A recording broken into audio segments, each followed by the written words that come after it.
বিষ্ণু ইসলাম ওনার ইহুদি প্রতিবেশীর বাসায় যেতেন। এক ইহুদি কিশোর বিষ্ণু ইসলামের খেদমত করতে, ইহুদি ছেলে আমার নবীর খেদমত করতো, তারা ছিল নবীর প্রতিবেশী। তো অনেকদিন হয় ইহুদি ছেলেটা আসে না। বিশ্বনবী খোঁজ দিলেন ঘটনা কি, একটা ইহুদি ছেলে না আমার খেদমতে আসলো, ছেলেটা কই? খোঁজ দিয়ে জানলেন ছেলেটা অসুস্থ। বিষ্ণু ইসলাম ওই ইহুদির বাড়িতে চলে গেলেন ওই ছেলেটাকে দেখা করার জন্য, ভিজিট করার জন্য। সুবহানাল্লাহ পড়বেন না? গেলেন, যে দেখে ইহুদি ছেলেটা মুমূর্ষ, জান জান যায় যায় পা বিছানায় পড়ে আছে, তার বাবা দাঁড়ানো। বিশ্বনবী তার মাথার পাশে বসলেন, মাথায় হাত বুলিয়ে দিলেন, আর ছেলেটাকে বললেন আসলিম, হে ইহুদি ছেলে আসলিম, ইসলাম ধর্ম গ্রহণ করো। তো ছোট্ট ছেলে ভাবে আমরা ইহুদি, এখন ইসলাম ধর্ম গ্রহণ করলে আব্বা যদি বকা দেয়, ফানাযারা ইলা ওয়াজহি আবি, ছেলেটা তার বাবার চেহারার দিকে তাকালো, দেখি আব্বা কি কয়। আব্বা যদি বলে তাইলে ইসলাম ধর্ম গ্রহণ করো। ইহুদি ছেলেটা তার বাবার দিকে যখন তাকালো, ওর বাবা বলে আতিয়া আবুল কাসিম, আবুল কাসিম যা বলে তাই করো। আবুল কাসিম হচ্ছে বিষ্ণু ইসলামের একটা কুনিয়া, উপনাম। আমার রাসূলের বড় ছেলের নাম ছিল কাসিম। যেমন দেখবেন আমাদের এলাকায় কারো ছেলের বড় ছেলের নাম যদি হয় আব্দুল্লাহ, আব্দুল্লাহর বাপ বলে ডাকে। কারো বড় মেয়ের নাম যদি হয় ফাতেমা, আরে কি ডাকে? ফাতেমার বাপ বলে না? তো বিষ্ণু ইসলামের বড় ছেলের নাম ছিল কাসিম।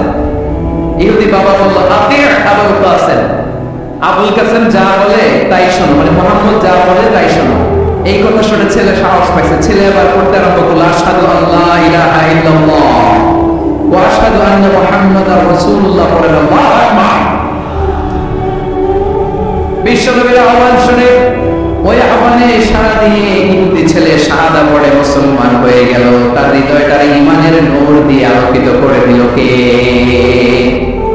প্রিয় ভাইরা, এবার রাসূল সাল্লাল্লাহু আলাইহি ওয়াসাল্লাম বের হয়ে আসলেন ঘর থেকে, আর বললেন আলহামদুলিল্লাহিল্লাযী আনকাযা মিনান নার, প্রশংসা সে আল্লাহ, যে আল্লাহ জাহান্নামে চলে যাচ্ছিল প্রায় এমন একটা লোককে মুহূর্তের মধ্যে কালেমায়ে শাহাদাতের বদৌলতে জান্নাতি বানায় দিলেন। আওয়াজ করে পড়েন সুবহানাল্লাহ।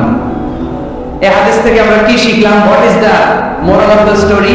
এক নম্বর স্টোরি হলো প্রতিবেশী ইহুদি হোক হিন্দু হোক, যাবেন, সুসম্পর্ক রাখবেন, উপহার দিবেন, বিপদে পাশে দাঁড়াবেন, তাইলেই তো আপনাদের প্রতি, মুসলমানদের প্রতি তারা আকৃষ্ট হবে, ঠিক কিনা বলেন? আপনি যদি হিন্দুদের সাথে বৌদ্ধদের সাথে নাই মিশেন, নাস্তিকের কাছে নাই যান, তো ইসলামের সৌন্দর্যটা ওরা বুঝবে কেমনে? আমার অনেক হিন্দু পরিচিত ভাই আছে, ওরা আমাদের ইফতারের প্রোগ্রামে এসে একসাথে ইফতারি করে। অনেক মদখোর আমার সাথে বসে একসাথে ডিনার করে, হাফ প্যান্ট পরা, গলায় স্বর্ণের চেন, হাতে স্বর্ণের ব্রেসলেট, আয়েশা আমার সাথে ডিনার করছে, আছে এরকম। গাঁজা খাও, আমি বলে আসো, welcome welcome to my dinner, আসো বসো। বসলেই তো আমি ওর ডিএনএ, চিন্তার ডিএনএ চেঞ্জ করে দেয়, আসলে কত চিন্তায় বলো, ঠিক কিনা? আসতে হবে আমার কাছে। Our door is open. The door of Islam is open 24/7. সব সময় আমাদের ইসলামের দরজা আমার অমুসলিম ভাইদের জন্য খোলা আছে না নেই? এই হাদিস থেকে দুইটা শিক্ষা। এক নম্বর শিক্ষা, প্রতিবেশী মুসলিম হোক অমুসলিম হোক, যান, অসুস্থ হলে একটু আপেল নিয়ে যান, আঙ্গুর নিয়ে যান, কমলা নিয়ে যান, তাদের সাথে ভালো আচরণ করেন। ইসলামের বিউটি দেখে, সৌন্দর্য দেখে অবাক হবে, নসিব ভালো হলে কোনদিন কালিমা পড়ে মুসলমান হয়ে যাবে, ঠিক কিনা বলেন? তাহলে অমুসলিমের সাথে ভালো সম্পর্ক। বিশ্বনবী ইহুদির বাড়িতে গেলেন, ইহুদির বাড়ি, আর আমার মুসলমান ভাই আমার কাফের বলে তোমার নাই, মুসলিম মুসলিমরা দেখতে পারে না, সহ্য করতে পারে। বিশ্বনবী ইহুদির বাড়িতে গেলেন, এটা একটা শিক্ষা। আরেকটা শিক্ষা হলো ভাইরা, ধাক্কা মেরে এসে সামনে এসে কি লাভ? প্রোগ্রাম তো শেষ হচ্ছে, এখনই শেষ হচ্ছে। তো এই যে আমাদের বকশি ভাই ওয়াদা নিল, হাত তোলালো, মিম বলে এত কথা বললো, তো আমি জেলায় জেলায় দিয়ে খালি হাত মারাই তোমাদের জন্য নাকি? হ্যাঁ, হাত মারাই শুরু। এই ধাক্কাইতে ধাক্কাইতে এদিকে এসে হাত মারাইতেছে, হয়েছে তো, দেখলাম তো, ঠিক আছে, মাশাআল্লাহ, অনেক সুশৃঙ্খল, অন্যান্য যে কোনো জেলার জন্য সুশৃঙ্খল। আমার দিকে তাকাও, আমার দিকে তাকাও, ঠিক আছে, এই দাঁড়িয়ে আছে, একটা ছেলে নয়, দেখছেন? মাশাআল্লাহ মাশাআল্লাহ মাশাআল্লাহ। হ্যাঁ, এইভাবে আর কয়েকটা মজাদার কথা আছে, শোনো। এই হাদিস থেকে আমাদের শিক্ষা হলো, আমার প্রতিবেশী যেই ধর্মের হোক আমি সম্পর্ক রাখবো। অসুস্থ হলে যাবো, কি বলেন? এরা যাবেন না? যাবেন না আপনারা? আচ্ছা, নম্বর শিক্ষা হলো বিষ্ণু ইসলামের খাদেম ছিল ইহুদি, এতদিন খেদমত করলো, একদিনও বিশ্বনবী ওর কালিমার দাওয়াত দেয়নি। কারণ কি? বিশ্বনবী একটা ভালো সময়ের অপেক্ষা করতেছিলেন, প্রপার টাইমিং। দাঈর কাজ হচ্ছে দাঈ ইলাল্লাহ, সে হচ্ছে সুযোগ সন্ধানী। দাঈ সুযোগ খোঁজে, কখন দাওয়াত দিলে ব্যাটে বলে হবে, চোখ বুঝে কোপ মারে, ঠিক কিনা বলেন? বিষ্ণু ইসলাম ভালো সময়ের অপেক্ষা করতেছিলেন, দেখি ভালো সময় আসুক আসুক আসুক আসুক। আস্তে আস্তে এমন সময় আসছে, ছেলে এবার মুমূর্ষ, অসুস্থ ব্যক্তির হৃদয় অত্যন্ত নরম থাকে। হসপিটালে যখন কেউ যায় তার হৃদয়টা বড্ড নরম থাকে, মৃত্যুর ভয়ে তার অন্তরটা নরম থাকে, ঠিক কিনা বলেন? এই প্রপার টাইমিং এর অপেক্ষা করতেছিলেন। যখন এই টাইমিং পেয়েছেন, দাওয়াত দিলেন, বড় লা ইলাহা ইল্লাল্লাহ, সুবহানাল্লাহ পড়েন সবাই। তাহলে ইসলাম অমুসলিম প্রতিবেশীর সাথে ভালো আচরণ করতে বলে, ইসলাম অমুসলিম মাতা পিতার সাথে ভালো আচরণ করতে বলে। মাতা পিতা যদি অমুসলিম হয়, তার ফেলে দিতে পারবে? পারবেন? আমার লালমনির হাতের ভাইরা, অনেক হিন্দু ছেলে আমাদের হাতে শাহাদা পড়ে মুসলিম হয়, কিন্তু ওর মা মুসলমান হয় নাই, বাবাও হয় নাই, এরকম আছে না নাই? তো ও হয়েছে মুসলিম, মা বাপ হিন্দু, এখন মা বাপ কি বাদ? হ্যাঁ, মা বাপ বাদ দেওয়া যাবে? যে মা আপনার 9 মাস 8 মাস পেটে ধারণ করলো, আপনার মায়ের নাক ছেঁড়া পড়া দিয়ে মায়ের বাদ দিতে পারবেন? যে মায়ের বুকের তাজা দুধ খেয়ে আপনি আজকে বাড়ন্ত তাজা তরতাজা, ওই মায়ের বাদ দেওয়া যাবে? মায়ের এক ধারে দুধের দাম কাটিয়া গায়ের চাম, পাপোশ বানাইলে ঋণের শোধ হবে না, এমন দরদি পাবে কেউ পাবে না আমার মা গো। মায়ের এক ধারে দুধের দাম কাটিয়া গায়ের চাম, পাপোশ বানাইলে ঋণের শোধ হবে না, এমন দরদি পাবে কেউ হবে না আমার মা। ঠিক না? মাকে তো বাদ দেওয়া যায় না। وقضى ربك ألا تعبدوا إلا إياه وبالوالدين إحسانا। আল্লাহ বলে অবধারিত দুইটা বাণী তোমাদের জন্য, এক আল্লাহর ইবাদত করবা আর মা বাবার প্রতি ইহসান করবা। চেষ্টাকার মা বাবার প্রতি ইহসান করতে হবে। আমার মা হিন্দু, ভালো আচরণ করতে হবে, বৌদ্ধ, ভালো আচরণ করতে হবে। আমার যে সমস্ত হিন্দু ভাইয়েরা মুসলিম রয়েছে, তোমাদের মা বাবা এখনো মুসলমান হয় নাই, তাদের সাথে ভালো আচরণ করতে হবে। আপনাদের খেদমত নিজে করতে হবে, আপনার খেদমতের ব্যবস্থা করে দিতে হবে। মান্থলি যে খরচ লাগে এটা দিতে হবে। আরে তুমি এখন মুসলিম, তোমার মা বাবা হিন্দু, এখনই তো সুযোগ ইসলামের সৌন্দর্য দেখান। এখন মা বাবা যদি দেখে আরে এটা হিন্দু থাকতে তো বদমাইশ ছিল, বেয়াদব ছিল, কি এমন ধর্ম সে গ্রহণ করলো যেটা গ্রহণের সাথে সাথে সে পাল্টে গেল? কি এমন ধর্ম সে গ্রহণ করেছে যেটা তার জীবনকে আলোকিত করে দিয়েছে? নসিব ভালো হলে তারাও কালিমা পড়ে মুসলমান হয়ে যাবে। বিষ্ণু ইসলামের স্ত্রীর নাম ছিল আয়েশা রাদিয়াল্লাহু তাআলা আনহা। আবু বকর রাদিয়াল্লাহু তাআলা আনহুর মেয়ে। আবু বকর রাদিয়াল্লাহু তাআলা আনহুর আরেক মেয়ের নাম হচ্ছে আসমা। কি নাম? দুজনই আবু বকর রাদিয়াল্লাহু তাআলা আনহুর মেয়ে, আসমা আর আয়েশা। নাম দুটো কেমন লাগে? আসমা নামটা কেমন লাগে? আয়েশা নামটা কেমন লাগে? সবার ভালো লাগে না? নাম দুটো আপনাদের ভালো লাগে? লালমনির হাটে অনাগত যদি কন্যা সন্তান হয়, যদি মনে চায় আসমা রেখে দিতে পারবেন, যদি মনে চায় আয়েশা রেখে দিয়ে। দেশে বিদেশে এয়ারপোর্টে রাস্তায় ঘাটে শুধু বলে হুজুর একটা নাম দেন, আমার ছেলের একটা নাম দেন, মেয়ের একটা নাম দেন। তোমার মনে আছে যশোরের 8 দিনের মাহফিলে আমি একটা দুটো নাম দিয়েছিলাম। আজকে লালমনির হাটের এই প্রোগ্রামে কন্যা সন্তান যদি হয় দুটো নাম দিলাম, আসমা কিংবা আয়েশা। ইনশাআল্লাহ পড়েন। দুজন বোন, এক মায়ের না, বাবা এক মা দুজন। আয়েশা রাদিয়াল্লাহু তাআলা আনহার মায়ের নাম উম্মে রুমান, আর আসমা রাদিয়াল্লাহু তাআলা আনহার মায়ের নাম কুতাইলা বিনতে আব্দুল উজ্জা। আবু বকর রাদিয়াল্লাহু তাআলা আনহু 4টা বিয়ে করেছিলেন। তো একই ঘটনা ঘটেছে এই ফ্যামিলিতে। আসমা কিন্তু তার মা কুতাইলা মুশরিকা। আই রিপিট, বোঝার জন্য আমি আবারও বলি, আসমা রাদিয়াল্লাহু তাআলা আনহা মুসলিমা, আর আসমার মা কুতাইলা, আওয়াজ করে বলে থাকলে বলেন, আসমার মা মুশরিকা। তার মানে মেয়ে মুসলিম, মা মুসলিম, বেজাল আসরা নাই। কিন্তু কুতাইলা আর ধৈর্য ধারণ করতে পারে না। নার ছেড়া ধন, কলিজার টুকরা ধন, কলিজার টুকরা সন্তান আসমানে দেখতে বড্ড মন চায়। সাইয়েদনা আসমা রাদিয়াল্লাহু তাআলা আনহা মক্কা থেকে হিজরত করে মদিনায় চলে গেলেন। হুদাইবিয়ার পর যখন মক্কা মদিনার ট্রাফিক স্বাভাবিক হলো, মক্কার লোক মদিনায় যায়, মদিনার লোক মক্কায় আসে। কুতাইলা কলিজার টুকরা সন্তান আসমানে দেখার জন্য কিছু উপহার নিয়ে বিশাল মোর পথ পাড়ি দিয়ে মক্কা থেকে মদিনায় যায়। সুবহানাল্লাহ। এখন মা আসছে মেয়ের সাথে দেখা করতে, মেয়ে তো আর দেখা দেয় না। মেয়ে ভাবছে আমার মতো মুশরিকা, অপবিত্রা, তার সাথে কি দেখা দেওয়া যাবে? বিশ্ব নবীর দরবারে চলে গেলেন। সুবহানাল্লাহ। কি সৌভাগ্যবান ছিল তারা, মাসলা জানার দরকার হলেই নবীর দরবারে চলে যেত। ঘরে বউয়ের সাথে ঝগড়া হলে নবীর দরবারে চলে যেত। অনেক সাহাবী বলে, আমার পেটে ক্ষুধা লাগলে আমি নবীর কাছে চলে যেতাম, কারণ নবীর চেহারার দিকে তাকালেই আমার পেটের ক্ষুধা মিটে যেত। সাইয়েদনা আসমা রাদিয়াল্লাহু তাআলা বিশ্ব নবীর কাছে চলে গেলেন, যে বললেন, ইয়া রাসূলুল্লাহ, ইয়া হাবিবাল্লাহ, ইন্না উম্মি কাদিমাতুন ইলাইয়া ওয়া হিয়া রাগিবা। আমার মা মক্কা থেকে অনেক দূর মরুর পথ পাড়ি দিয়ে উপহার সামগ্রী নিয়ে মদিনায় আমার সাথে দেখা করতে এসেছে গো নবী। আমার জানতে বড্ড ইচ্ছে হয় আমি আমার মুশরিকা মাখা করতে পারবো কিনা। আফাসিলুহা, আগে যেমনি আমি আমার মায়ের সাথে ভালো আচরণ করতাম, যেমনি আমি আমার মায়ের সাথে সদাচরণ করতাম গো নবী, এখন আমি মুসলিমা, মা মুশরিকা, এখন কি আগের মতো সদাচরণ করতে পারবো নাকি?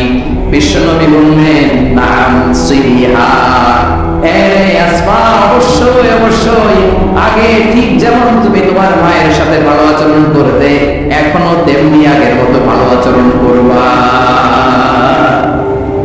আওয়াজ করে পড়েন সুবহানাল্লাহ।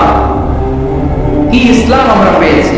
কত ব্রড মাইন্ডেড আমাদের ইসলাম, কত ওপেন মাইন্ডেড ইসলাম, কত ওপেন আপ করতে পারে, চিন্তা করতে পারে। বিশ্বনবী বললেন, হ্যাঁ অবশ্যই, না সুনিহা, আগে যেমনি ভালো আচরণ করছো আসমা, এখন ওইরকমই করো, আল্লাহর বাড়াই করো। সুবহানাল্লাহ বলেন। তাহলে আমার যে হিন্দু ভাইয়েরা, হিন্দু বোনেরা ঈমানের বদৌলতে দৌলতে আপনি ধন্য হয়েছেন, আপনার আম্মা আব্বা এখন মুসলমান হয় নাই, তাদের জন্য দোয়া করেন, তাদের জন্য দোয়া করেন, আল্লাহ যেন তাদেরকেও ঈমানের দৌলত দান করেন। আমরা সবাই পড়ি আমিন, আরো জোরে পড়েন আমিন। এখন বলেন, ইসলাম কি ন্যারো মাইন্ডেড রিলিজিয়ন না ব্রড মাইন্ডেড? লালমনিরহাটের যুবক ভাইরা আওয়াজ করো, ইসলাম কি ন্যারো মাইন্ডেড না ব্রড মাইন্ডেড? কতটা ব্রড মাইন্ডেড দেখেন। বিশ্বনবী সাল্লাল্লাহু আলাইহি সাল্লাম অমুসলিমরা যদি নবীকে উপহার দিত, ওই উপহার বিশ্বনবী গ্রহণ করতেন। সুবহানাল্লাহ পড়েন। আপনার অমুসলিম বন্ধু যদি উপহার দেয়, সেটাও আপনি নিতে পারবেন, যেটা নেওয়া যায়। কিন্তু আপনার বন্ধু যদি আপনার মদের বোতল দেয়, নিতে পারবেন? হ্যাঁ, মদের বোতল দিলে পারবেন। আপনার বন্ধু যদি আপনার পণ দেয়, পণ, শুকরের গোশত মিশ্রিত কোনো খাবার, ওটা নিতে পারবেন না। হালাল যে কোনো জিনিস নিতে পারবেন। বিশ্বনবী সাল্লাল্লাহু আলাইহি ওয়াসাল্লাম অমুসলিমদের দেয়া হাদিয়া গ্রহণ করতেন। কেমন নবী ছিলেন! আমার নবীরে চিনে নেন, আমার নবীর অ্যাটিটিউড জেনে নেন। বিশ্বনবী সাল্লাল্লাহু আলাইহি ওয়াসাল্লাম যখন কোনো জনপদে যেতেন, 3টা অপশন নিয়ে যেতেন। প্রিয় ভাই, আওয়াজ করে বলতে হবে, কোনো জনপদে গেলে আমার নবীর অপশন থাকতো কয়টা? আমার মতো 3 আঙ্গুল উঁচু করে দেখান আর বলুন, আমার নবী কোন জনপদে গেলে কয়টা অপশন নিয়ে যেতেন? 1 নম্বর অপশন, আসলিম তাসলাম। নতুন এলাকায় গেলে বলতেন আসলিম তাসলাম, ইসলাম ধর্ম গ্রহণ করো, শান্তিতে থাকবা, আমার ভাই হয়ে যাবো, আমরা ভাই ভাই। ইসলাম মানো, আমরা ভাই ভাই। অপশন নম্বর কত? 1। যদি বলে না ইসলাম মানবা না, ওকে, অপশন নাম্বার 2, মুসলিম হওয়ার দরকার নাই, লা ইকরাহা ফিদ্দীন, ইসলামে কোনো বাড়াবাড়ি নাই। খ্রিস্টান আছো থাকো, বৌদ্ধ আছো থাকো, ইহুদি থাকতে চাও থাকো, কিন্তু আমরা যেহেতু রিজিওনাল সুপার পাওয়ার, আমাদের আন্ডারে থাকো, ট্যাক্স দিয়ে থাকো, এটা বলে জিজিয়া। আলেম যারা আছেন বুঝবেন এটা আরবিতে কি বলে, জিজিয়া। You pay us the tax, we will give you the security. তোমরা ট্যাক্স দিবা, আমরা সিকিউরিটি দিব, আমাদের আওতায় থাকবা, কেউ তোমাদেরকে আক্রমণ করতে পারবে না, আমরা নিরাপত্তা দেব। সুবহানাল্লাহ। এটা অপশন নাম্বার কত? আচ্ছা বুঝে থাকলে বলেন, এক নাম্বার অপশন কি ছিল? ইসলাম। ইসলাম মানব শান্তিতে থাকবা, ভাই ভাই, আমরা ভাই ভাই। অপশন নাম্বার 2, ট্যাক্স দাও, আমরা নিরাপত্তা দিব, মুসলিম হওয়া লাগবে না। এখন এক নম্বরও মানে না, 2 নম্বরও মানে না, মুসলিম হবো না, ভালো খ্রিস্টান থাকো, ট্যাক্স দাও, আমরা সিকিউরিটি দেব না, এটাও মানে না। বিষ্ণু বলে তাহলে তোমরা আমাদের আর তোমাদের মাঝে ফয়সালা করবে,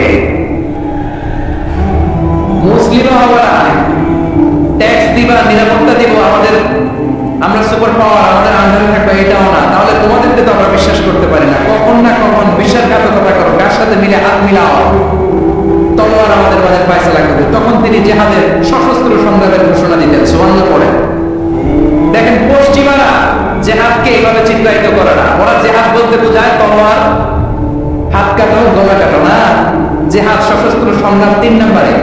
অধিকাংশ ক্ষেত্রেই বিশ্বনবীর সুন্দর আচরণ দেখে, আরে আমার নবীর যে নুরানি চেহারা, অনেকে তো কেবল স্রেফ চেহারাটা দেখে কালিমা পড়ে মুসলমান হয়ে গিয়েছে। যারা মুসলিম হয় নাই তারা তাদের ইসলামে মতভেদ ছিল, ট্যাক্স দিয়ে ইসলামের আন্ডারে ছিল। যারা এটাও মানে নাই ওইটাও মানে নাই, তাদের বিরুদ্ধে জিহাদ। বিষ্ণু ইসলাম 70 হিজরিতে যখন খায়বার বিজয়ের পরে ইসলাম রিজিওনাল সুপার পাওয়ার হিসেবে আত্মপ্রকাশ করলো, বিশ্বনবী চিঠি লিখলেন অন্যান্য সুপার পাওয়ারের কাছে, রাষ্ট্রীয় চিঠি। রাষ্ট্রীয় চিঠি লেখে এক রাষ্ট্রপ্রধান আরেক রাষ্ট্রপ্রধানের কাছে, ঠিক কিনা বলেন? জানেন না আপনারা? এই যে 24-এর ছাত্র নাগরিক অভ্যুত্থানে,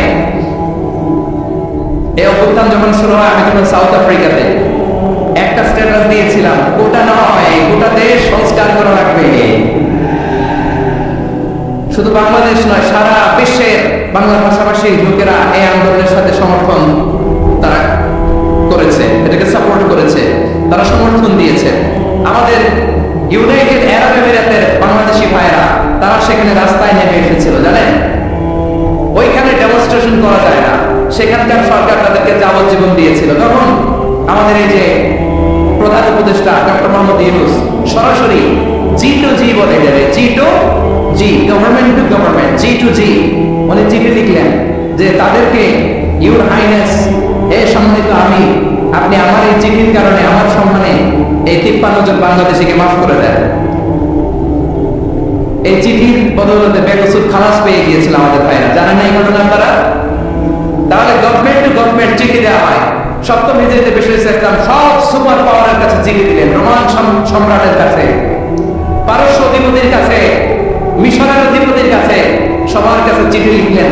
চিঠির ভাষা ছিল এরকম, মিন মুহাম্মাদিন রাসূলিল্লাহ ইলা মুকাদ্দাস আযীমিল কিবর, মুহাম্মদ রাসূলুল্লাহর পক্ষ থেকে মিশরের বাদশার কাছে, আসলিম তাসলাম, ইসলাম মানে শান্তিতে থাকবা, সালামুন আলা মান ইত্তাবা আল হুদা, শান্তি তার জন্য যে হেদায়েতের অনুসরণ করে। সুবহানাল্লাহ পড়েন। তো এই চিঠি অনেকে ভালোভাবে রিসিভ করেছে, অনেকে এই চিঠি পাওয়ার পরে নবীর কাছে আবার ইন রিটার্ন উপহার পাঠিয়েছে। কি পাঠিয়েছে? উপহার। মিশরের বাদশা মুকাওকিস তিনি বিশ্বনবীকে বিশাল এক উপহারের ডালি পাঠিয়েছেন। মিশরের বাদশা মুকাওকিস ছিলেন ধর্মে খ্রিস্টান। লালমনিরহাটের ভাইয়েরা আওয়াজ করে বলেন, মিশরের বাদশা ধর্মে কি ছিল? খ্রিস্টান। কি উপহার দিয়েছিল আমার নবীকে? সত্যি মনে চায়? আওয়াজ নাই লালমনিরহাটের গলায়, শুনতে বলে যায় 1000 স্বর্ণ মুদ্রা, 1000 স্বর্ণ। 2টা খ্রিস্টান দাসী, একজনের নাম মারিয়া বিনতে শামআন আল-কিবতিয়া, আর একজনের নাম সিরিন বিনতে শামআন আল-কিবতিয়া। একজন খ্রিস্টান দাস 20 থান কাপড় জামা বানানোর জন্য, আমরা নবী যেন সেলাই করে জামা বানাতে পারে এজন্য 20 থান কাপড়, 20 থান ফাইন গার্মেন্ট। সুবহানাল্লাহ বলবেন না? এরপরে একটা গাধা যেটার নাম ছিল রুফাইল, আর একটা খচ্চর এটার নাম ছিল দুলদুল। খচ্চর ছিলেন গাধা, আর ঘোড়ার ক্রসিং এ যে প্রাণীটা দুনিয়াতে আসে সেটা খচ্চর বলে। তো এই যে সুপার পাওয়ার খ্রিস্টান বাদশার কাছে নবী চিঠি লিখলেন, ওই খ্রিস্টান বাদশা আমার নবীকে উপহার দিল, বিশ্বনবী এই উপহারগুলো সানন্দে গ্রহণ করেছে। সুবহানাল্লাহ বলবেন না? তাহলে অমুসলিম কেউ যদি আপনাকে উপহার দেয়, হালাল উপহার বলে আপনি গ্রহণ করতে পারবেন। অনুরূপভাবে পারস্যের বাদশা, রোম সম্রাট বিশ্বনবীকে উপহার পাঠিয়েছেন, আমার নবী সবগুলো উপহার গিফট গ্রহণ করেছেন। সুবহানাল্লাহ বলেন। তাহলে প্রিয় লালমনিরা, আওয়াজ করে বলুন, ইসলাম কি ন্যারো মাইন্ডেড রিলিজিয়ন না ব্রড মাইন্ডেড? আম্মাজান আয়েশার কাছে মাসালা জানতে চায় মেয়েরা, হে আম্মাজান, অগ্নি উপাসকেরা তাদের ঈদের দিন নওরোজের সময় আমাদেরকে পাখি দেয়, নেওয়া যাবে? উনি বললেন, ওরা জবাই করে দিলে নেওয়া যাবে না, কিন্তু ওরা যদি ফলমূল এরকম খাবার দেয় এগুলো নেওয়া যাবে। তার মানে অমুসলিমদের দেয়া উপহার এটা গ্রহণ করা যায়। সুবহানাল্লাহ বলেন। শুধু তাই নয়, বিশ্ব ইসলাম অমুসলিমদের সাথে আর্থিক লেনদেনও করেছেন, ফিনান্সিয়াল ডিলিং করেছেন। অমুসলিমদের সাথে প্রয়োজনে আপনি ফিনান্সিয়াল ডিলিং করতে পারেন। আমরা প্রায় দেখি বাজারের মিষ্টির দোকানগুলো আবার হিন্দু ভাইদের, লালমনির হাটে মিষ্টির দোকান, দইয়ের দোকান কারা চালায়? হিন্দু ভাই চালায়। তারপরে যে বারবার শপ, চুল কাটে যে নাপিত, অধিকাংশ নাপিতের দোকানে কারা? আমার হিন্দু ভাইরা। তারপরে চুল কাটতে পারবেন কিনা? পারবেন কিনা বলেন? পারবেন। তার দোকান থেকে দই মিষ্টি কিনতে পারবেন কিনা? হ্যাঁ, আমার মুসলিম ভাইয়ের দোকান থাকলে ওদের আমি বেশি প্রায়োরিটি দিব, ঠিক কিনা? কিন্তু যদি তাদের সার্ভিস দিতে চান, প্রোডাক্ট দিতে চান, পারবেন। তার দলিল সহিহ বুখারী, আম্মাজান আয়েশা রাদিয়াল্লাহু তাআলা বলেন, ইশতা রাসূলুল্লাহ সাল্লাল্লাহু আলাইহি ওয়াসাল্লাম মিন ইয়াহুদিন তুআমান ওয়া রাহানাহু দিরআহু মিন হাদীদ। রাসূল সাল্লাল্লাহু আলাইহি ওয়াসাল্লাম এক ইহুদির কাছ থেকে, কার কাছ থেকে? সবাই বলে নাই কার কাছ থেকে? আমার নবী, প্যারা নবী এক ইহুদির কাছ থেকে জব কিনেছিল, জব, বার্লি, যেটা দিয়ে রুটি বানায়। ওই জবের দাম দেওয়ার টাকা পয়সা নবীর কাছে ছিল না। ফলে নবী ওনার একটা পোশাককে মর্গেজ রেখেছিলেন, মর্গেজ, বন্ধ, যে এখন এটার দাম দিতে পারবো না, কয়েক কেজি বার্লি নিয়ে যাই আর বন্ধক হিসেবে আমার জামাটা রেখে গেলাম, যেদিন দাম দেবো ওই দিন জামাটা ছুটায় নিয়ে যাও। সুবহানাল্লাহ বলবেন না? বাকিতে দিয়েছিলেন, বাকিতে।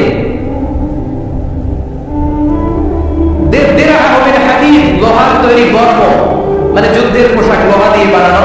বিশ্বনবী বললেন, কয়েক কেজি জব দাও, টাকাটা পরে দিব, এখন টাকা নাই, বন্ধক হিসেবে, মর্গেজ হিসেবে আমার জামা রেখে গেলাম, যখন টাকা দিব জামা ছুটাই নেই।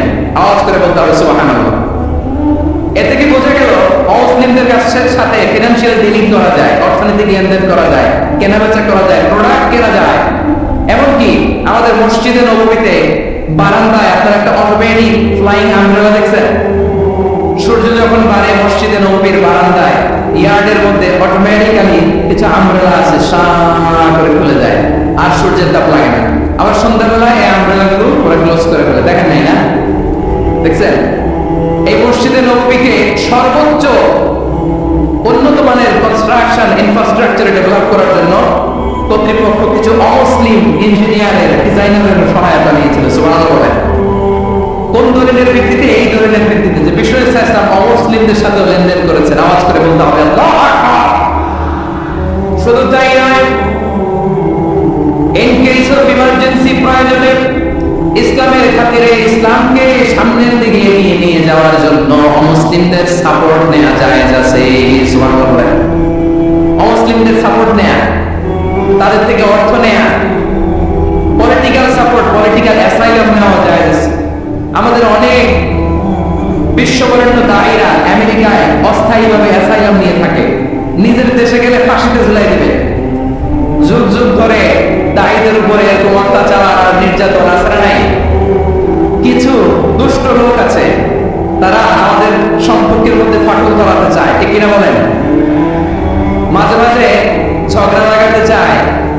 দেখবেন পত্র পত্রিকায় দেখা যায় বিভিন্ন ধর্মীয় উপাসনালয়গুলোতে হামলা চালানো হয়। এগুলো রাজনৈতিক উদ্দেশ্য প্রণোদিত, এগুলোর সাথে ইসলামের কোনো সম্পর্ক নাই। এই জন্য এই দুর্বৃত্তদের ব্যাপারে আমাদের সাবধান থাকতে হবে। আমরা সবসময় যেমনি ঐক্যবদ্ধ, ইউনাইটেড, আমরা যদি এরকম ইউনাইটেড থাকি, এই সমস্ত দুর্বৃত্তদের কালো হাত ভেঙে দিতে আমাদের 1 ঘন্টা চিল্লায়, ঠিক কিনা? আমরা সংঘবদ্ধ থাকি। এই যে আমাদের পিসফুল কোএক্সিস্টেন্স, শান্তিপূর্ণ সহাবস্থান, হিন্দুরা পূজা করে, যেদিন হিন্দুদের পূজা অনুষ্ঠান আমরা ওই দিন তাফসীর পাঠই করি না, ঠিক কিনা বলেন? যেদিন আমাদের তাফসীরুল কোরআনের প্রোগ্রাম ওই দিন আমাদের হিন্দু ভাইরা ডিস্টার্ব করে না। সুবহানাল্লাহ। হিন্দুদের পূজা অনুষ্ঠানে মাদ্রাসার ছাত্র যে পাহারা দেয়, গোটা বিশ্বে এরকম দৃষ্টান্ত নজির বিরল, ঠিক কিনা বলেন? আইন শৃঙ্খলা বাহিনীর পাশাপাশি মাদ্রাসার ছাত্ররা যে সেখানে পাহারা দেয়, গোটা পৃথিবীতে এই দৃষ্টান্ত আপনি পাবেন। মাদ্রাসার ছাত্ররা তারা তো কোরআনের ধারক, তারা হাদিসের ধারক, তারা কেন মন্দির পাহারা দিবে? এই সম্প্রীতিকে ধরে রাখার জন্য, এই সৌহার্দ্যকে ধরে রাখার জন্য, আমাদের পারস্পরিক ভালোবাসাকে অটুট রাখার জন্য। আওয়াজ করে বলতে হবে, ঠিক কিনা? এখন বলেন, আমাদের এই ভালোবাসা অটুট থাক আমরা চাই কি চাই না? আমরা হিন্দু মুসলিম মিলেমিশে শান্তিপূর্ণ সহাবস্থান, সাম্প্রদায়িক সম্প্রীতি, লালমনিরহাটের ভাই আওয়াজ করে বলুন, এই সাম্প্রদায়িক সম্প্রীতি আমরা চাই কি চাই না? আল্লাহ এই দেশকে তুমি বরকতময় করো, বাংলাদেশকে তুমি শান্তিময় করো। আওয়াজ করে সবাই বলেন আমিন। এই জায়গাটাতে সামান্য একটু আওয়াজ হচ্ছিল, এটাও থেমে গেছে, আলহামদুলিল্লাহ আলহামদুলিল্লাহ। এখন একেবারে everything is in my control, মাশাআল্লাহ। ঠিক আছে, আমি মূল আলোচনায় যাই। প্রিয় ভাইরা, আমি বলেছিলাম আমার আলোচনার বিষয় হচ্ছে শান্তিপূর্ণ সহাবস্থান, সাম্প্রদায়িক সম্প্রীতি। আমরা দেখবো ইসলাম আমাদেরকে কি কি দিক নির্দেশনা দেয়। শান্ত হইতে হবে, খরগোশের কানের মতো কান দুটো আমার দিকে করে রাখো। আমি এমনি উঠে যাবো, হাত নাড়াই লাভ নাই, আমি উঠে যাবো, তাকাই থাকো আর কান খারাপ, আওয়াজ হবে না। হ্যাঁ, মাশাআল্লাহ মাশাআল্লাহ, ঠিক আছে। আমরা দেখবো যে রাসূল সাল্লাল্লাহু আলাইহি ওয়াসাল্লাম এই পিসফুল কোএক্সিস্টেন্সের জন্য আমাদের কি শিখিয়েছেন, কি কি গাইডলাইন দিয়েছেন। আমরা 1 2 3 4 করে এগুলো আপনাদের সাথে শেয়ার করব। আমি আপনাদের খিদমতে সূরাতুল আনআমের 108 নম্বর আয়াত তেলাওয়াত করেছি।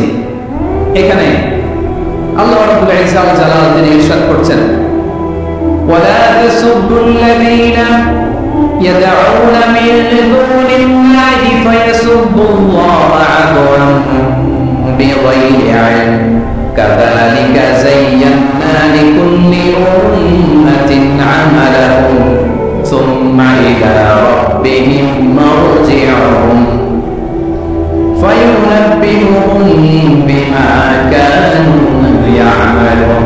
রব্বুল আলামিন বলেন, গোলাম ও আমার ইমানদার বান্দারা শোনো শোনো, ও আমার বিশ্বাসী বান্দারা শোনো শোনো,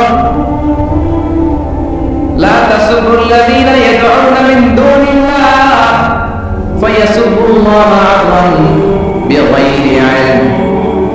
ও আমার বিশ্বাসী বান্দারা, যারা আল্লাহকে বেঁধে রেখে আল্লাহকে বাদ দিয়ে অন্য উপাস্যকে ডাকে, দেবীর পূজা করে, তোমরা খবরদার তাদের গালি দিও না। আওয়াজ করে বলেন, কি দিও না? আল্লাহ বলেন, আমার বিশ্বাসীরা শোনো, যারা আল্লাহকে বেঁধে রেখে দেবীর পূজা করে, অন্য উপাস্যের পূজা করে, তাদেরকে ডাকে, ওই দেবতাদেরকে তোমরা গালি দিও না। যদি ওই দেবতাদেরকে গালি দাও তাহলে ভুলবশত, শত্রুতাবশত তারা তোমাদের রব আল্লাহকে গালি দেবে, ঠিক না? তোমরা যদি তাদের দেবতাদের গালি দাও, ওরা রেগে তোমার আল্লাহরে গালি দেবে, তাহলে আল্লাহরে গালি খাওয়ানোর কারণ হয়ে গেলাম আমি, ঠিক কিনা বলেন?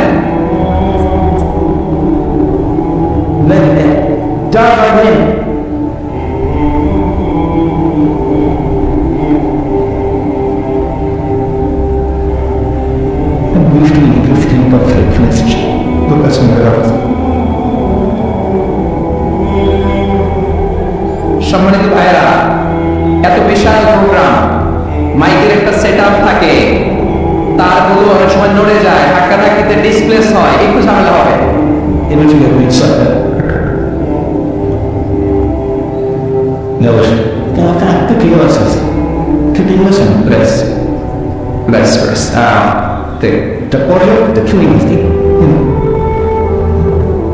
ঠিক আছে, একটু একটু সমস্যা হবে মাঝে মাঝে, আপনারা শান্ত থাকলে বলছেন না, এটা দেখে শান্ত থাকতে হবে।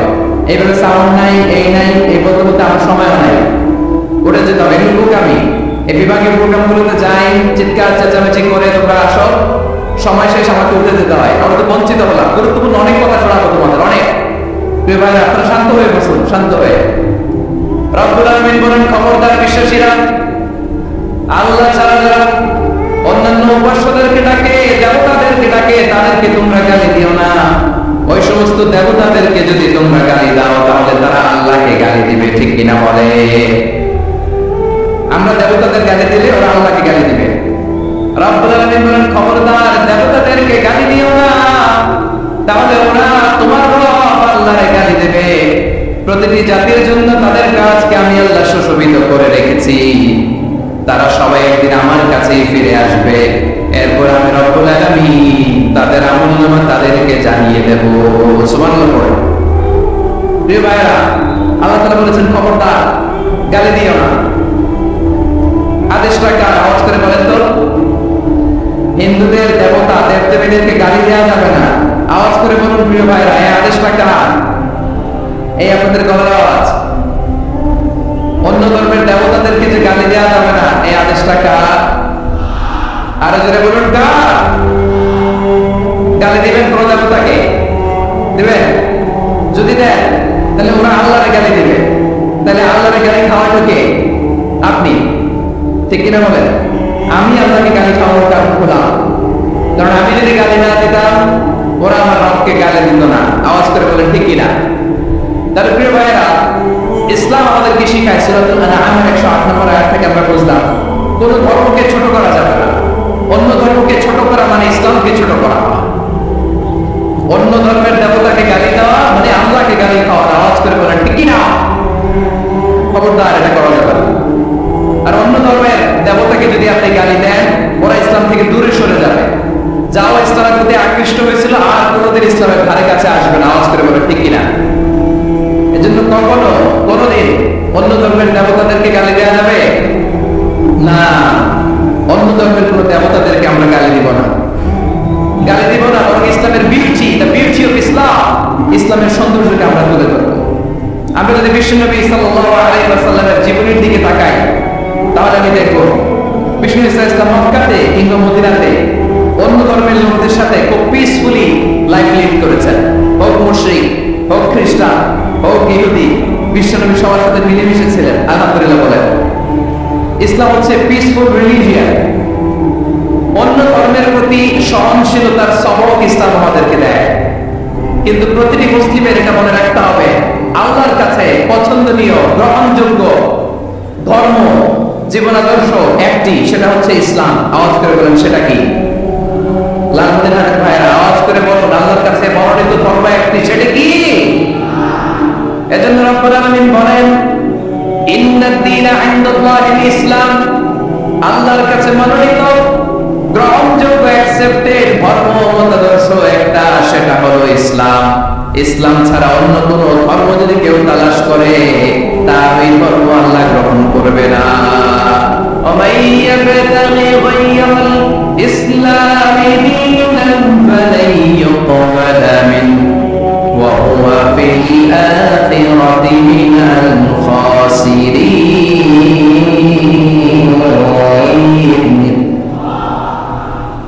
Whoever seek anything except Islam, that all will be accepted from him, and he will be loser in the day of judgment. কিয়ামতের দিন ইসলাম ছাড়া কেউ যদি অন্য কোনো ধর্ম তালাশ করেছে দুনিয়াতে, তার এই মতাদর্শ গ্রহণ করা হবে না, and he will be loser.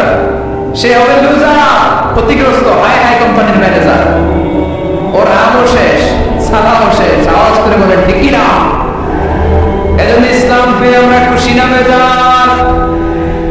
প্রত্যেক নামাজ শেষে আমরা আল্লাহর বলি, আল্লাহ রাদিতু বিল্লাহি রাব্বান ওয়া বিল ইসলামি দীনা ওয়া বিমুহাম্মাদিন নাবিয়্যান ওয়া রাসূলা। ও আল্লাহ, তোমার রব হিসেবে পেয়ে আমরা খুশি। ও আল্লাহ, ইসলামকে ধর্ম হিসেবে পেয়ে আমরা খুশি। বিশ্বনবীকে আমাদের রাসূল পেয়ে আমরা খুশি। ঠিক কি না বলে? ইসলাম ছাড়া অন্য কোনো ধর্ম আমরা গ্রহণ করব না। ঠিক কি না বলেন? আল্লাহর কাছে অ্যাকসেপ্টেড রিলিজিয়ন একটা, সেটা ইসলাম।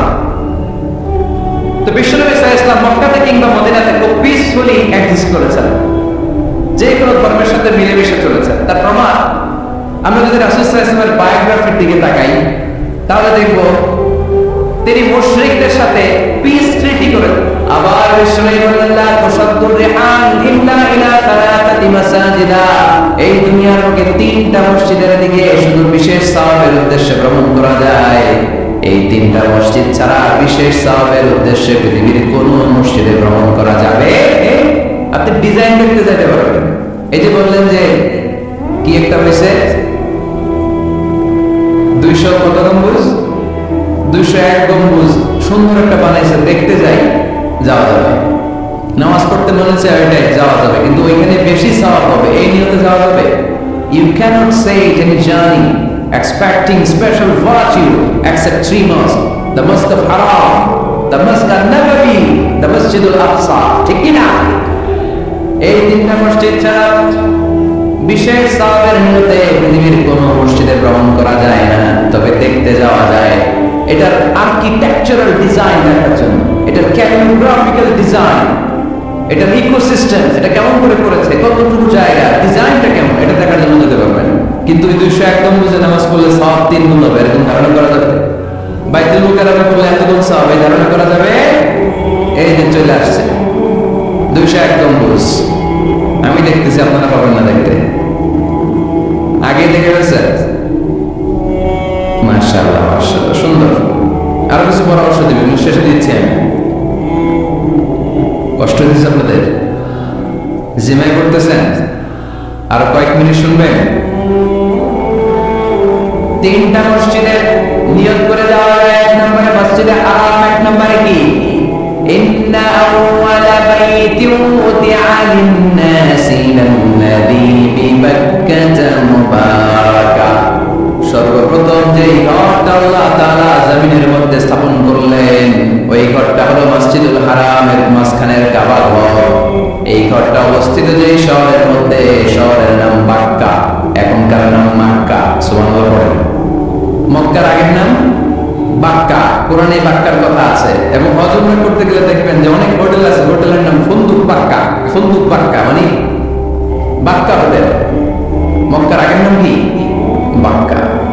এখান থেকেই বিষ্ণু ইসলাম ইসরা শুরু করেছেন, মেরাজের আগের ধাপ নাম ইসরা। এই মসজিদে 1 রাকাত নামাজ পড়লে 1 লক্ষ রাকাতের সওয়াব দেয়। সুবহানাল্লাহ বলতে বলেন না? পৃথিবীর আর কোন মসজিদে 1 রাকাত পড়লে 1 লক্ষ রাকাতের সওয়াব হয়? আপনাদের 201 গম্বুজে বললে, বাইতুল মুকাররম, পৃথিবীর কোন মসজিদে বললে হবে? শুধুমাত্র কেবলমাত্র মসজিদুল হারামে 1 রাকাত সালাত করলে 1 লক্ষ রাকাতের সওয়াব আমার নামায় দিবে কে? এজন্য আল্লাহ বলেন, ওখানে যাও, হাইসুমা তুআন্নু ফাআন্নু ওয়াজহুকুম শাতরা, যেখানে যাইবা, দুনিয়ার যেখানেই থাকো না কেন, কাবা ঘরের দিকে হয়ে নামাজ পড়াকে আবশ্যক করেছে কে? পৃথিবীর যেখানেই যান, কোন দিকে হয়ে নামাজ পড়বেন? কাবা, টু দ্য ডাইরেকশন অফ কিবলা। আপনি অবাক হবেন, অস্ট্রেলিয়ায় একটা শহর আছে সিডনি। এই সিডনি শহরে একটা জঙ্গল আছে, এই জঙ্গলে একটা গাছ আছে, যে গাছটা মানুষের মতো রুকু করে আছে, টু দ্য ডাইরেকশন অফ কিবলা, তাও কিবলামুখী হয়ে। পত্রিকার কাটিং দেখেছেন না আপনারা? অনেক ক্যালেন্ডারেও আছে গাছ, ইউটিউবে দেখেছেন, গাছ রুকু করে আছে, টু দ্য ডাইরেকশন অফ কিবলা, কিবলামুখী হয়ে, মানুষের মতো। সুবহানাল্লাহ। তাহলে এই মসজিদ এমন মসজিদ, এই মসজিদে 1 রাকাত সালাত করলে 1 লক্ষ রাকাতের সওয়াব হয়ে যায়। এই মসজিদ এমন মসজিদ, যেই মসজিদের মাঝখানে একটা ঘর আছে, ঘরটার নাম বাইতুল্লাহ। প্রতিনিয়ত এই ঘরের উপরে 120টা রহমত নাযিল করে কে? সিদ্দুনাল তাইবিন, 60টা রহমত নাযিল হয় যারা কাবা ঘরের চারদিকে তাওয়াফ করতে থাকে। আরবাঈনা লিল মুসাল্লিন, 40টা রহমত নাযিল হয় যারা কাবা ঘরের চারদিকে নামাজ পড়তে থাকে। 20 লিন নাযিরিনা ইলাল কাবা, বাকি 20টা সওয়াব নাযিল হয় যারা শুধু কাবা ঘরের দিকে তাকিয়ে থাকে। কাবা ঘরের দিকে তাকিয়ে থাকলে সওয়াব। সুবহানাল্লাহ বললেন না? আন-নাযার ইলাল কাবা, 3 জিনিসের দিকে তাকালেই সওয়াব। কয় জিনিস? জোরে বলেন। 1 নাম্বার আন-নাযার ইলাল মুসহাফ, কোরআনের দিকে তাকালেই সওয়াব, পড়া লাগবে না, বললে তো সওয়াব আছে, তাকানো মাত্রই। দুই নাম্বার আন-নাযার ইলা ওয়াজহিল ওয়ালিদাইন, মা বাবার চেহারা, মা বাবার খেদমত করলে তো সওয়াব আছে, টাকা দিলে তো সওয়াব আছে, কিন্তু মা বাবার চেহারার নজরের দিকে যদি রহমতের নজরে একবার তাকান, একটা কবুল হজ করলে যে সওয়াব, ওই সওয়াব আমল নামায় দিবে কে? মা বাবা এমন জিনিস আমরা চিনলাম না। আমরা পীর সাহেবের দরবারে লাউ নিয়ে যাই আর গান গাই, সাদের লাউ বাড়াইলে পরে আগা খাইলাম বাগা খাইলাম, খাইলাম না টুকটুকি না। তো কই লাউ নিয়ে যান আপনি, কই হাদিয়া নিয়ে যান? আসল পীর সাহেব আপনার ঘরে, আপনার আব্বা সবচেয়ে বড় পীর সাহেব, আপনার আম্মা জান আপনার জন্য সবচেয়ে বড় পীর সাহেব। গোটা বিশ্বের সব পীর সাহেব যদি 50 বার করে কোরআন খতম দিয়ে এক গ্লাস পানির মধ্যে ফু দেয়, আর আপনার আব্বা শুধু বিসমিল্লাহ বলে যদি এক গ্লাসের পানিতে ফু দেয়, ওই গ্লাসের পানির ফুটা আমার কাছে কবুল হয়ে যায়। এজন্য বিশ্বনবী বলতেন, জান্নাতু তাহতা আকদামিল উম্মাহাতিকুম, ও দুনিয়ার মানুষেরা শোনো, দুনিয়ার পুরুষ মানুষদের পায়ের নিচে থাকে জুতা, জুতার নিচে থাকে বালু আর মাটি, আর দুনিয়ার বুকে একটা মায়ের পায়ের নিচে থাকে তার সন্তানদের জান্নাত। ওগো মা তুমি এই ধরনের শ্রেষ্ঠ নিয়ামত, তোমারই পদতলে রয়েছে জান্নাত।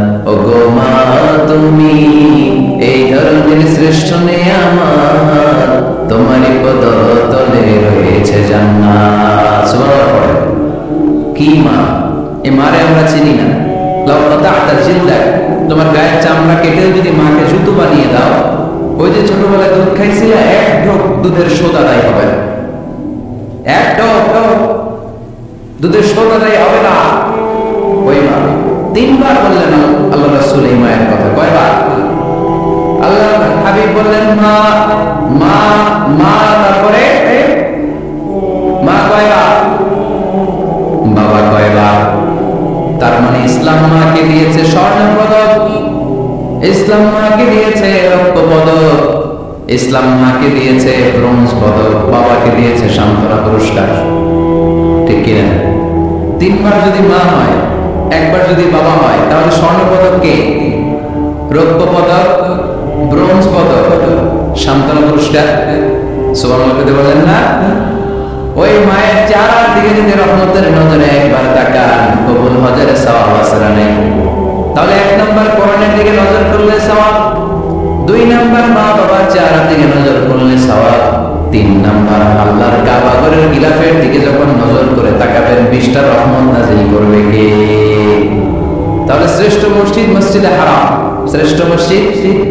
2 নাম্বার হচ্ছে মসজিদ নববী, নবীর মসজিদ, ওখানে 1 রাকাত পড়লে 1000 রাকাতের সওয়াব। আমার নবী শুয়ে আছে তার পাশে, পাশেই জান্নাতুল বাকিয়া, মাকবারাতুল বাকিয়া, এরপর আছে রওজা। বিশ্বনবীর কবর থেকে মিম্বার পর্যন্ত জান্নাত, রাওযাতুম মিন রিয়াদিল জান্নাহ, এটা দুনিয়ার বুকে একটা জান্নাতের টুকরা। কোন সুবহানাল্লাহ। ওখানে নামাজ পড়ার জন্য খুব ধাক্কাধাক্কি হয়। পুরো মসজিদের নববীর কার্পেটের এক কালার, ওইটার কার্পেটের আরেক কালার। যারা হজ উমরা করেছেন দেখে এসেছেন, জায়গা পাওয়া যায় না, খুব ধাক্কাধাক্কি হয় ওই জায়গাটাতে সালাত পড়ার জন্য। এটা হচ্ছে দ্বিতীয় মসজিদ শ্রেষ্ঠত্বের দিক থেকে। তৃতীয় মসজিদ হচ্ছে মসজিদে আকসা, ফিলিস্তিনে। এই দুইটাতে যাওয়ার সুযোগ হলে ওইটাতে যাওয়ার সুযোগ নেই। ইসরায়েলে হায়ানাদের দখলে ছিল এখন, ঠিক কিনা? আমরা আল্লাহর কাছে চাই আমরা মসজিদুল হারামে, মসজিদ নববীতে যেমনি সালাত করতে পারি, বাইতুল মাকদাসে যেও যেন সালাত করতে পারি, আল্লাহ তুমি তৌফিক দাও। বাইতুল মাকদাসে 1 রাকাত পড়লে 250 রাকাতের সওয়াব, আরেক বর্ণনা এসেছে 500 রাকাতের সওয়াব। এই 3টার পরে দুনিয়ার যত বড় মসজিদ হোক না কেন, সবগুলোর সওয়াব সমান। সুবহানাল্লাহ পড়ে। তাই আমরা মসজিদ আবাদ করতে চাই। কি করতে চাই? এই মসজিদ হচ্ছে আমাদের মুসলমানদের সামাজিক ঐক্যের কেন্দ্রবিন্দু। সামাজিক ঐক্যের কেন্দ্রবিন্দু আমাদের মসজিদ। বুঝতে হবে, এটা খ্রিস্টানদের চার্চের মতো, এটা ইহুদিদের সিনাগোগের মতো, এটা শিখদের গুরুদুয়ারার মতো গতানুগতিক কোনো ইবাদতগাহ বা উপাসনা কেন্দ্র নয়। এটা আমাদের ঐক্যের ভিত্তি। চিল্লায় বলেন ঠিক কিনা? বিশ্বনবীর মসজিদে নববী থেকে সব করেছেন। বিশ্বনবীর মসজিদে নববীটাই ছিল ক্যান্টনমেন্ট, সেনাবাহিনীর ক্যান্টনমেন্ট ছিল এটা। বিশ্বনবীর মসজিদে নববী ছিল গণভবন, আবার নবীর মসজিদে ছিল বঙ্গভবন। এখানেই ছিল সুপ্রিম কোর্ট, হাইকোর্ট। এখানে বসেই বিশ্বনবী যুদ্ধের জন্য সেনা প্রেরণ করতেন। এখানে বসেই বিশ্বনবী বেকারদের কর্মসংস্থান করতেন। এখানে বসেই বিশ্বনবী বিধবা নারীদের জন্য ভাতার ব্যবস্থা করে দিতেন। এই মসজিদের মধ্যে বসেই বিশ্বনবী আহলে সুফার সাহাবীদেরকে হাদিসের শিক্ষা দিতেন। সুবহানাল্লাহ পড়েন। এজন্য মসজিদের নানামুখী ব্যবহার আছে। আমরা শুধু এটা ইবাদতের জন্য রাখছি, কিন্তু বিশ্ব ইসলাম এটাকে নানা কাজে লাগিয়েছেন। আমাদের মসজিদগুলোকে আমরা শুধুমাত্র জিকির আর সালাতের জন্য নির্ধারণ করেছি, কিন্তু বিশ্ব ইসলাম নানামুখী কাজ এই মসজিদের ভেতরে করেছেন। মসজিদে নববী বাচ্চাদের জন্য উন্মুক্ত ছিল, নারীদের জন্য উন্মুক্ত ছিল, হিজরাতের জন্য উন্মুক্ত ছিল। সুবহানাল্লাহ বলতে পারলেন না? হিজরাত এলাকায় টাঙ্গাইলে দেখলে কি করেন? টিটকারি মারে, হাসেন, আপনাকে মারে, হ্যাঁ ওরাই মারে, কি টাকা দাবি করে না? এই দোষটা ওদের না, দোষটা তো আমাদের। ওদেরকে তৃতীয় লিঙ্গ হিসেবে স্বীকৃতি দিয়েও ওদের সব ধরনের সুযোগ সুবিধা গভর্নমেন্ট হয়তো এখনো দিয়ে সারতে পারেনি। এটা গভর্নমেন্টের দায়িত্ব। এই বিশাল জনগোষ্ঠীকে গভর্নমেন্ট কি করবে? 2008 সালে ভোটাধিকার দেওয়া হয়েছিল, তারপরও কোথাও এদের জন্য নাম নাই। একটা বাচ্চা যদি হিজড়া হয়ে জন্মায়, মা বাবা তার পরিচয় কারো কাছে দিতে চায় না, লজ্জা। এরা স্কুলে ভর্তি করে, স্কুলের ফর্মে আছে ছেলে বা মেয়ে, এটার কোন জায়গায় দিব? ছেলেতে না মেয়েতে? এজন্য এরাও সমাজে বিচ্ছিন্ন, আলাদা। এরা বুঝতে থাকে দেখে আমার মতো কে আছে, তখন এরা হিজড়া পাড়ায় চলে যায়, যে একসাথে থাকে একজনের নেতৃত্বে, বরের গাড়ি আটকায় আর তার 5,000 টাকা দেয় না। এত খবর আছে, আসরা নেই। নতুন বাচ্চা হলে এই কথা শুধাইতে দেখলে ওরা যে হামলা করে, বাচ্চারা নিয়ে খেলাধুলা শুরু করে। তো ওদেরকে তো আমরা কর্মসংস্থানের ব্যবস্থা করি নাই তো আমরা। পৃথিবীর বিভিন্ন দেশে সুপার শপে দেখবেন হিজড়া, এটা খুবই ন্যাচারাল। আমারও একটা সন্তান হিজড়া হইতে পারে না? আপনার একটা সন্তান, ছেলে মেয়ে কোনোটা না বিয়ে হিজড়া হইতে পারে না? আমি যে ছেলে হয়েছি কার ইচ্ছায়, আমার বোন যে মেয়ে হয়েছে কার ইচ্ছায়, হিজরা রাজে হিজরা হয়ে দুনিয়ায় আসলো এটাও তার ইচ্ছায়। আসল ইচ্ছাটা কার? কর্মসংস্থানের ব্যবস্থা করে দেন। হিজরাদেরকে দেখতে যেহেতু মানুষ ডরায়, এদেরকে আপনি রাস্তাঘাটের জ্যাম ঠিক করার দায়িত্ব দিয়ে দেন, কেউ আর মোটামুটি যাবে না, ঠিক না? পুলিশের দায়িত্ব দিয়ে দেন, রাস্তাঘাটে দাঁড়াইলে লাঠিও লাগবে না মানুষ, ঠিক কিনা? তো এগুলো তো কাজে লাগাইতে হবে। জনসংখ্যাকে যদি জনশক্তিতে আমরা রূপান্তরিত করতে না পারি, তাহলে বিপদ আছে না? নেই। বলছিলাম আমার নবীর মসজিদ এটা জেরুজালেম মসজিদ না, মুসলমানদের মসজিদ, খ্রিস্টানদের গির্জার মতো না, হিন্দুদের মন্দিরের মতো না, ইহুদিদের সিনাগোগের মতো না, শিখদের গুরুদ্বারার মতো না। মুসলমানদের মসজিদ এটা মুসলমানদের সামাজিক ঐক্যের প্রাণ কেন্দ্র, ঠিক কিনা? মসজিদে নববী সবার জন্য খোলা, বাচ্চারা যেত। আমরা কি বাচ্চাদেরকে মসজিদে যেতে দেই? কি করি? দমক দেয়, বিশেষ করে মুরব্বী বাবা দমক দেয়, রেগে যায়। সব মুরব্বীরা না, সব মুরব্বীদেরকে আমি এক পাল্লায় মাপছি না। মুরব্বী বাজারেরা যারা আছেন, বাচ্চাদেরকে মসজিদ থেকে তাড়িয়ে দিয়েন না, ধমক দিয়েন না। আজকে যে ধমক দিয়ে তাড়াই দিয়েছেন, আর আসবে না, ঠিক কিনা? আর আসবে না। একবার যদি তিক্ত অভিজ্ঞতা নিয়ে একটা ছোট্ট সোনামণি মসজিদ থেকে বের হয়ে যায়, তারে আর কোনদিন মসজিদ মুখী করা যাবে না। আর ওরে যদি আপনি একটা চকলেট দেন, প্রত্যেকটা ইমাম সাহেবের উচিত মসজিদে চকলেট নিয়ে যাওয়া। বাচ্চা দেখলেই চকলেট দিতে হবে, ঠিক কিনা? ওর স্মৃতিতে এটা থাকবে, বড় হয়ে গল্প করবে আমাদের এলাকায় এক ইমাম ছিল, চকলেট দিতে আমাদেরকে। কত সুন্দর অভিজ্ঞতা থাকবে তার। আর যদি দমক দেন, বলতে ইমাম আসলে একটা বন্ধের আটটি মসজিদে ঢুকলে আমরা ঠেঙ্গাইতে থাকি, বলবেন এটা, আর চকলেট দিলে জীবন আপনারা স্মরণ রাখবে। এজন্য বাচ্চাদেরকে কখনো মসজিদ থেকে তাড়িয়ে দেওয়া যাবে। মসজিদে নববীতে যদি বাচ্চা ঢুকতে পারে, আমাদের মসজিদে কি সমস্যা? তুরস্ক একটা দেশ আছে, নাম শুনছেন? তুরস্কের মসজিদের দেয়ালে দেয়ালে লেখা থাকে জামাত চলাকালীন অবস্থায় পিছনে যদি বাচ্চাদের কিচির মিচির চিৎকার চেঁচামেচি ওই হুল্লোড়ের আওয়াজ আপনি শুনতে না পান, তাহলে নেক্সট জেনারেশনকে নিয়ে আপনি চিন্তায় থাকেন, কারণ আপনার নেক্সট জেনারেশন নাতিপুতি এগুলো নামাজি হচ্ছে না, ঠিক কিনা? পিছনে যদি আমাদের নাতিপুতি চিৎকার চেঁচামেচি করে, তার মানে দে আর অন দ্য রাইট ট্র্যাক, তারা আসল লাইনে আছে, মসজিদে এসেছে। যদিও আজকে দুষ্টামি করে, সময়ের বিবর্তনে কালের আবর্তনে বয়সটা একটু বড় হলেই ও বুঝতে যাবে এখানে দুষ্টামি করা যায় না, এখানে ইবাদত করতে হয় একজনের, তিনি কে? কিন্তু ওকে আসার সুযোগটা দিতে হবে। আপনি যদি দৌড় দিয়ে বের করে দেন, আর কোনোদিন আসবে? মুরব্বীরা আর কোনোদিন আমরা বাচ্চাদেরকে দৌড় দিব না, ইনশাআল্লাহ বলেন। মুরব্বীরা বলেন ইনশাআল্লাহ। বিশ্বনবীর মসজিদে নববীতে প্রথমে দাঁড়াতো পুরুষরা